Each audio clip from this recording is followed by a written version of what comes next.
Lula tem ódio à democracia. Seu mundo é o da troca de favores. Do toma lá da cá. Das relações viciosas. Gilmar Mendes, do Supremo. Ministros assim deixam Lula irritado. Ele não os compreende. Todo mundo sabe que os ministros Gilmar Mendes, Marco Aurélio e Joaquim Barbosa, do Supremo Tribunal Federal, não formam exatamente uma corrente de pensamento. Ainda bem que não. O tribunal não aceita nem ideológica nem partidária. Eles estão lá para, instruídos pela Constituição e pelas leis, julgar de acordo com a sua consciência.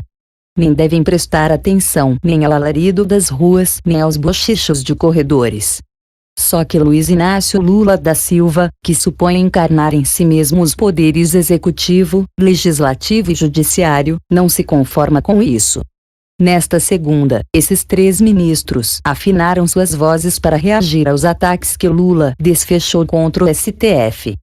Em entrevista ao programa Os Pingos nos Is, que estreou ontem, às 18, na Rádio Jovem Pan, Mendes comentou a declaração de Lula, segundo quem o julgamento do mensalão foi 80% político e 20% jurídico. Disse Mendes. O tribunal se debruçou sobre esse tema já no recebimento da denúncia.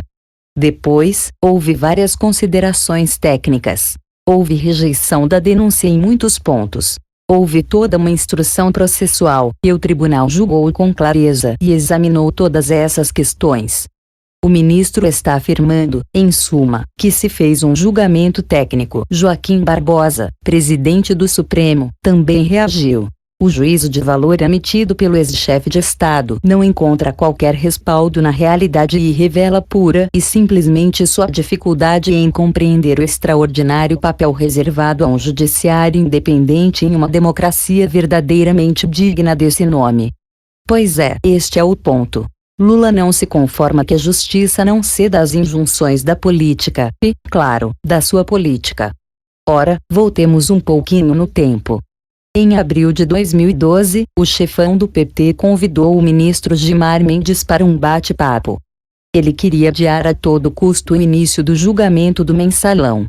Achando que tinha uma carta na manga contra o ministro, carta falsa, diga-se, tentou nada mais nada menos do que chantagear um membro da Corte Suprema do país. Reproduzo em azul trecho de reportagem da Veja de maio de 2012. Depois de algumas amenidades, Lula foi ao ponto que lhe interessava. É inconveniente julgar esse processo agora. O argumento do ex-presidente foi que seria mais correto esperar passar as eleições municipais de outubro deste ano e só depois julgar a ação que tanto preocupa o PT, partido que tem objetivo declarado de conquistar 1000 prefeituras nas urnas.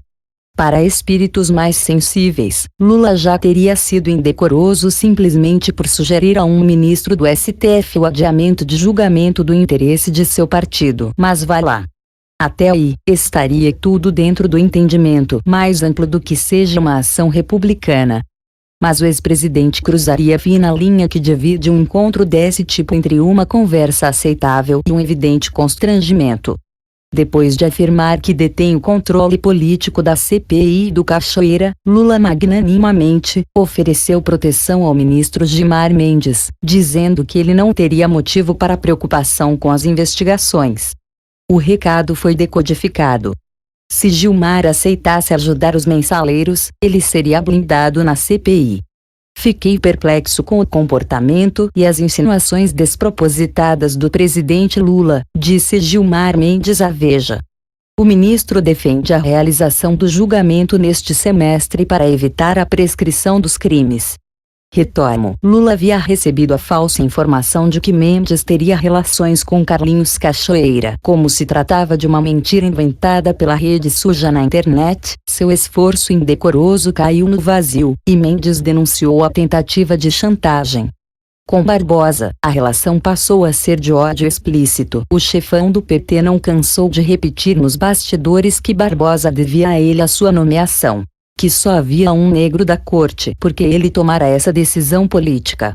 Esperava, em suma, para citar uma expressão do ministro Marco Aurélio, que o ministro lhe fosse grato com a toga. Ex-Lula. Ele não entende a democracia como a institucionalização de papéis. Seu mundo é o da troca de favores. Do toma lá da cá. das relações viciosas que se amparam, se complementam e se justificam. De resto, ninguém precisa ser muito bidu para supor que Lula certamente considera que agiram com correção os ministros Roberto Barroso e Teori Zavascki, por exemplo, que absolveram José Dirceu, Delúbio Soares e José Genuíno do crime de quadrilha, e que errados estavam todos aqueles que condenaram os companheiros. Em síntese, para Lula, quando um ministro absolve um amigo seu e condena um adversário, está agindo tecnicamente. Se faz o contrário, então está movido por má-fé política. Compreendo essa alma pura. Nestes dias que seguem, Lula deve estar de olho no Vaticano. Está tentando entender por que cargas d'água Padre Anchieta, João 23 e João Paulo II foram canonizados, e ele, Lula, por enquanto, não foi ainda nem beatificado. Por Reinaldo Azevedo.